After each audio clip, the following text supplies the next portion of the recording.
அதாவது வந்து ஒரு ஒரு ஃபேமிலியில் ஒரு குடும்பத்தில் பார்த்தீங்கன்னா ஒவ்வொரு காரணத்துக்காக ஒன்றும் நடக்குது. இப்போ பார்த்தீங்கன்னா அந்த பொண்ணு அதை அதாவது பசங்க பிள்ளைங்க அண்ணன் தங்கச்சி அவங்க பிறந்திருக்கிறாங்க. அவங்க பார்த்தீங்கன்னா அவங்க அண்ணன் வந்து எப்படின்னா இந்த தங்கச்சி கூட ஒத்தியே போக மாட்டார்.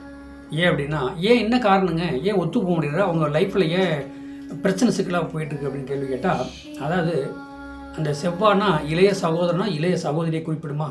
அப்போ அவருக்கு இளைய சகோதரன் இளைய சகோதரி குறிப்பிடக்கூடிய செவ்வாய் வந்து வக்கரத்தில் இருக்குதுங்க. ரிவேட்ஸுக்கிறதுனால அவருங்க தங்கச்சிக்கு ஒரு நல்லது செய்ய மாட்டார், நன்மை செய்ய முடியாத சூழ்நிலையில் அந்த சாதகர் இருப்பார். அதில் வந்து நிறைய பேர் சொல்லி பார்ப்பாங்க அவங்க பேரண்ட்ஸ் எல்லாம், இல்லைப்பா அவங்க கூட பிறந்த தங்கச்சி நீ அதை ஏதோ ஹெல்ப் பண்ணணும், உனக்கு எவ்வளோ சொத்து இருக்குது அது கொஞ்சம் கொடுக்கணும் அப்படின்னு சொல்லி பார்ப்பாங்க. சுத்தமாக ஆகாத பாரு, நீ கேஸ் போட்டு பார்த்துக்க, என்னன்னா முன்னால் முடிச்சுக்கு பார்த்துக்க மாதிரி. என்னங்க அவர் எப்படிங்க அந்த சாதத்தில் வருது அப்படின்னா, ஒரு சாதத்தில் வந்து செவ்வாய் வக்கரத்தில் இருக்கக்கூடாது. 3ஆம் இடங்கிறது தகுதியும் விரியும், 3ஆம் இடங்கிறது செவ்வாய் நிலம் சம்மந்தப்பட்ட வகையில்.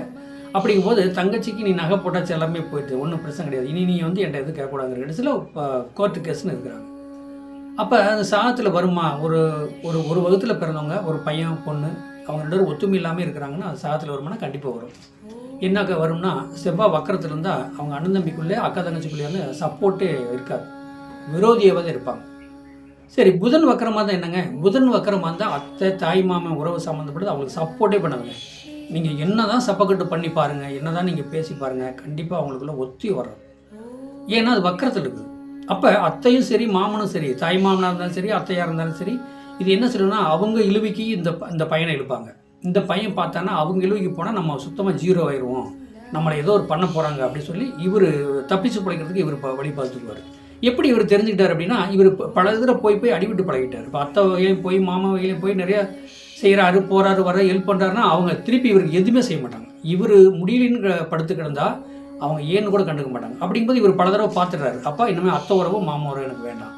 எப்படிங்க இது சாதத்தில் கண்டுபிடிக்க முடியும்னா கண்டுபிடிக்க முடியும். ஏன்னா புதன் வக்கரமாக இருந்தாலோ நீச்சமாக இருந்தாலோ 3ஆறு பணில் போய் அந்த புதன் இருந்தாலே தாய் மாமா உறவு நிலைக்காது, அத்தை என்ன உறவு நிலைக்காது. இதுதாங்க சாதகம்.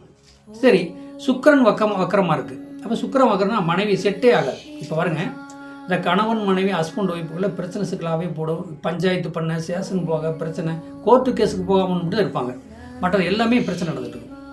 வந்து ரொம்ப நொந்து போய் வந்து கேட்பாங்க, என்னங்க இப்படியே இருக்குது என் வாழ்க்கை போகுமா போகாதுங்கிட்டா அது யார்? அப்போ அந்த சாதத்தில் அந்த அவரோட லக்கணத்துக்கு 7ஆம் இடத்துல வந்து 7 கூடையவும் வக்கரத்தில் இருக்கார், சுக்கிரனும் வக்கரத்தில் இருப்பார். அப்போ நான் என்ன சொல்லுவேன், உங்களுக்கு பசங்க பிள்ளைங்க இருக்கு, நீங்கள் ரன் பண்ணுங்க. ஏன்னா வார்த்தை கோர்ட்டு கேஸுன்னு போக வேண்டாம், நீங்கள் கொஞ்சம் ரன் பண்ணுங்க, கண்டிப்பாக இறைவன் உங்களுக்கு நல்ல வழி காட்டுவார். அப்போ அந்த வக்கரம் அடைந்த தெய்வத்தையோ அந்த நீச்சம் அடைஞ்ச தெய்வத்தையோ நம்ம போய் வழிபாடு வச்சுக்கோங்க. கண்டிப்பாக வழிபாடு வச்சிங்கன்னா நட்பு உங்களுக்கு நீடிக்கும், இந்த பசங்களுடைய நீங்கள் படிக்க வைங்க அப்படிங்கிற மாதிரி நான் விளக்கம் சொல்லுவேன். கண்டிப்பாக அவங்க செய்வாங்க. செஞ்சாலும் ஓரளவுக்கு இருந்த தாக்கம் இல்லைங்க, நார்மலாக போயிட்டுருக்கு அப்படின்னு வந்து என்கிட்ட சொல்லுவாங்க. இதெல்லாம் வந்து இந்த பிரபஞ்சம் பஞ்சபூதம் இறைவன் கொடுத்த கிஃப்ட்டு. அப்போ அந்த கிஃப்ட்டுக்கு என்னங்க அதிலும் அந்த இறைவனையும் இந்த பிரபஞ்சத்தையும் நம்பி அவங்க போகிறாங்க, அவங்க வாழ்க்கையில் செய்கிறாங்க. இதை நீங்கள் மெயினாக ஒரு சாதகம் வந்து இந்த சாதகத்தில் வந்து எது வேணாலும் எடுக்கலாம், என்ன வேணாலும் பேசலாம், அதில் வந்து எந்த ஒரு மாற்றம் வராது. நீங்கள் கண்டிப்பாக வந்து இந்த பிரபஞ்சம் பஞ்சபூத நவக்கிரகம் குரு பிரம்மா குரு விஷ்ணு குருதேவா மகேஸ்வரா சாத்திரா பரம்பொருளை இதை நம்பி நீங்கள் உங்கள் வாழ்க்கை நல்ல மெயின் வந்து உங்கள் குலதெய்வத்தை பிடிச்சிருங்க.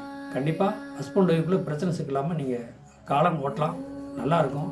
என்னுடைய சேனலை சப்ஸ்கிரைப் பண்ணுங்கள், பெல் பட்டன் ஆன் பண்ணுங்கள். ஆன்லைன் அஸ்ட்ரோ பழனி டிவி இதை நீங்கள் கண்டிப்பாக என்னுடைய ஃபோன் நம்பர் வந்து 95 14 77 10 74 இந்த நம்பருக்கு வாட்ஸ்அப்பில் சாதகம் அனுப்புங்க, தெளிவாக சாதகம் சொல்லப்படும். வாழ்க்கை வளமுடன்.